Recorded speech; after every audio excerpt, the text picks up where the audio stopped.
നമസ്കാരം. NCTVയുടെ വാർത്തകൾ ഇതുവരെ എന്ന ന്യൂസ് ബുള്ളറ്റിനിലേക്ക് സ്വാഗതം. ഇന്നത്തെ പ്രധാന വാർത്താ സംഭവങ്ങൾ നോക്കാം. ഞാൻ ശ്രമിച്ചു, തീവ്രമായി ശ്രമിച്ചു. ആദ്യമായി മഞ്ഞക്കുപ്പായത്തിൽ പന്ത് തട്ടിയത് ഈ മൈതാനത്താണ്. ഇവിടെ വെച്ച് തന്നെ എല്ലാം അവസാനിപ്പിക്കുന്നു. It's now over. അതെ, ഫുട്ബോൾ ലോകത്തെ നെഞ്ചുലച്ചുകൊണ്ട് ആ പ്രഖ്യാപനം വന്നിരിക്കുന്നു. അന്താരാഷ്ട്ര ഫുട്ബോളിൽ നിന്ന് സുൽത്താൻ നെയ്മർ ജൂനിയർ വിരമിക്കൽ പ്രഖ്യാപിച്ചിരിക്കുന്നു. നോർവേയോടേറ്റ ആ അപ്രതീക്ഷിത ലോകകപ്പ് പ്രീ ക്വാർട്ടർ തോൽവിക്ക് പിന്നാലെ കണ്ണീരോടെയാണ് ആ മാന്ത്രികൻ പടിയിറങ്ങുന്നത്. അവൻ തോറ്റുമടങ്ങിയത് നോർവേയോടല്ല, എത്ര ക്രൂശിച്ചിട്ടും മതിയാകാത്ത ഫുട്ബോൾ ദൈവങ്ങളോടാണ്.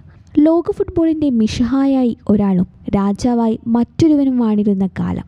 അന്ന് അവരോടൊപ്പം സുൽത്താനായി ഈ ഫുട്ബോൾ ലോകം പ്രതിഷ്ഠിച്ച പേരാണ് നെയ്മർ. വെറുതെയല്ല, കളിക്കളത്തിൽ പന്തുമായി കുശലം പറഞ്ഞ് നൃത്തം ചെയ്ത് നമ്മളെ ആനന്ദിപ്പിച്ച മാന്ത്രികൻ. പക്ഷെ കാലം ക്രൂരത കാട്ടി. പരുക്കുകളുടെ കൂരമ്പേറ്റ് സർവ്വതും നഷ്ടപ്പെട്ടാണ് അവൻ പടിയിറങ്ങുന്നത്. കരിയറിലെ ഏറ്റവും പ്രധാനപ്പെട്ട 4 വർഷങ്ങളാണ് പരുക്കിയെന്ന വില്ലൻ നെയ്മറിൽ നിന്ന് കവർന്നെടുത്തത്. ഈ ലോകകപ്പിന് മുൻപ് 981 ദിവസമാണ് നെയ്മർക്ക് ദേശീയ ടീമിന് പുറത്തിരിക്കേണ്ടി വന്നത്. പക്ഷേ റെക്കോർഡുകളുടെ പുസ്തകത്തിൽ അവനെന്നും രാജാവാണ്. സാക്ഷാൽ പെലെയെയും പിന്നിലാക്കി ബ്രസീലിനായി ഏറ്റവും കൂടുതൽ ഗോൾ നേടിയ താരം. 139 മത്സരങ്ങളിൽ നിന്ന് 80 ഗോളുകൾ.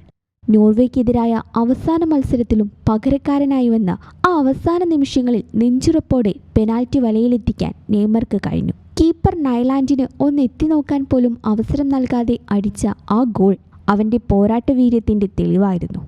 ആ ആദ്യ പെനാൽറ്റി എടുക്കാൻ നെയ്മർ ഉണ്ടായിരുന്നുവെങ്കിൽ കളി മാറിയേനെയെന്ന് ഓരോ ബ്രസീൽ ആരാധകനും ഇന്ന് വിതുമ്പലോടെ ഓർക്കുന്നുണ്ട്.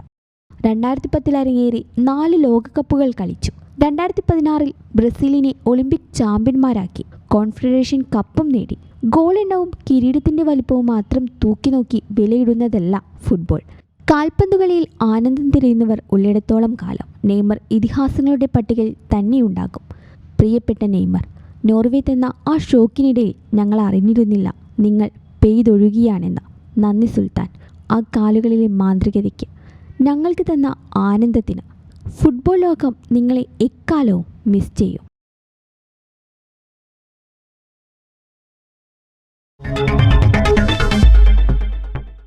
വെണ്ടൂർ സെന്റ് മേരീസ് പള്ളി KCYM യൂണിറ്റിന്റെ നേതൃത്വത്തിൽ സൗജന്യ മെഗാ മെഡിക്കൽ ക്യാമ്പും നേത്രപരിശോധനയും സംഘടിപ്പിച്ചു. Jubilee Mission Medical College, Kodakara Shanti ഹോസ്പിറ്റലുകളുടെയും വെണ്ടൂർ റോസ മിസ്റ്റിക്ക ഹോമിയോപ്പതി ക്ലിനിക്കിന്റെയും സഹകരണത്തോടെയാണ് ക്യാമ്പ് നടത്തിയത്. ഫാദർ ലാസർ താണിക്കൽ ക്യാമ്പ് ഉദ്ഘാടനം ചെയ്തു. Albin Joshy, Father Joseph Brahmakulam, Sanal, Alfred Kodiyan, Jubilee Mission Medical College, Shanti hospital, Rosa Mystica homoeo Bhavan എന്നിവയുടെ പ്രതിനിധികൾ എന്നിവർ പ്രസംഗിച്ചു. തൃശൂരിൽ അനാശാസ്യ കേന്ദ്രത്തിൽ ക്രൂരമർദ്ദനമേറ്റ് ഒരാൾ കൊല്ലപ്പെട്ട സംഭവത്തിൽ മുഖ്യപ്രതി പിടിയിൽ. അസം സ്വദേശി നൂർ ആലമാണ് പിടിയിലായത്. ഈസ്റ്റ് CIയുടെ നേതൃത്വത്തിലുള്ള അന്വേഷണ സംഘം അസമിൽ നിന്നാണ് പ്രതിയെ പിടികൂടിയത്. ഒഡീഷ സ്വദേശി ധൻപത് നായിക്കാണ് കൊല്ലപ്പെട്ടത്. കേസിൽ 2 സ്ത്രീകളും 4 പുരുഷന്മാരുമടക്കം 6 പേർ നേരത്തെ അറസ്റ്റിലായിരുന്നു. ഇക്കഴിഞ്ഞ 18-ന് രാത്രി 10 മണിയോടെ തൃശൂർ നഗരത്തിലെ കോരപ്പത്ത് ലൈനിലുള്ള വാടക വീട്ടിൽ പ്രവർത്തിച്ചിരുന്ന അനാശാസ്യ കേന്ദ്രത്തിലായിരുന്നു സംഭവം. കൊല്ലപ്പെട്ട ധൻപത് നായിക്കും സുഹൃത്തുമെത്തി ലൈംഗിക ബന്ധത്തിൽ ഏർപ്പെട്ട ശേഷം സർവീസ് മോശമാണെന്ന് പറഞ്ഞ് പണത്തെ ചൊല്ലി ധൻപതും അനാശാസ്യ കേന്ദ്രം നടത്തിപ്പുകാരും തമ്മിൽ തർക്കവും സംഘർഷവും ഉണ്ടാവുകയായിരുന്നു. ഇടിവള കൊണ്ടടക്കം ക്രൂരമായി ധൻപത് നായിക് ആക്രമിക്കപ്പെട്ടു. ചികിത്സയിലിരിക്കെ തൃശൂർ മെഡിക്കൽ കോളേജിൽ വെച്ചാണ് ധൻപത് നായിക് മരിച്ചത്. സംഭവത്തിനു ശേഷം അസമിലേക്ക് കടന്ന മുഖ്യപ്രതി നൂർ ആലമാണ് പിടിയിലായത്. ഇതോടെ ഈ കേസിൽ അറസ്റ്റിലായവരുടെ എണ്ണം 7 ആയി.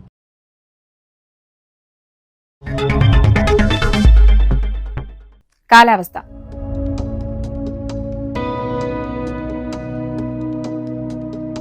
കൂടിയ താപനില 31 ഡിഗ്രി സെൽഷ്യസ്, കുറഞ്ഞ താപനില 26 ഡിഗ്രി സെൽഷ്യസ്. ചാലക്കുടി കൃഷ്ണ ജ്വല്ലറിയിൽ ഇന്നത്തെ സ്വർണ്ണവില. സ്വർണ്ണവില നിങ്ങൾക്കായി സമർപ്പിക്കുന്നത് അപ്പസ്വർണം ആഡംബരവുമാണ്, സമ്പാദ്യവുമാണ്. സ്വർണം കയ്യിലുണ്ടേ അതൊരു ധൈര്യവുമാണ്. Krishna jewellery gold and diamonds, Chalakudy. ഹൃദയങ്ങൾ കീഴടക്കിയ വിശ്വാസം. സ്വർണം ഗ്രാമിന് 13,440 രൂപയും പവന് 1,07,520 രൂപയും രേഖപ്പെടുത്തി. ഇതോടെ വാർത്തകൾ ഇതുവരെ എന്ന ന്യൂസ് ബുള്ളറ്റിൻ സമാപിക്കുന്നു. നന്ദി, നമസ്കാരം.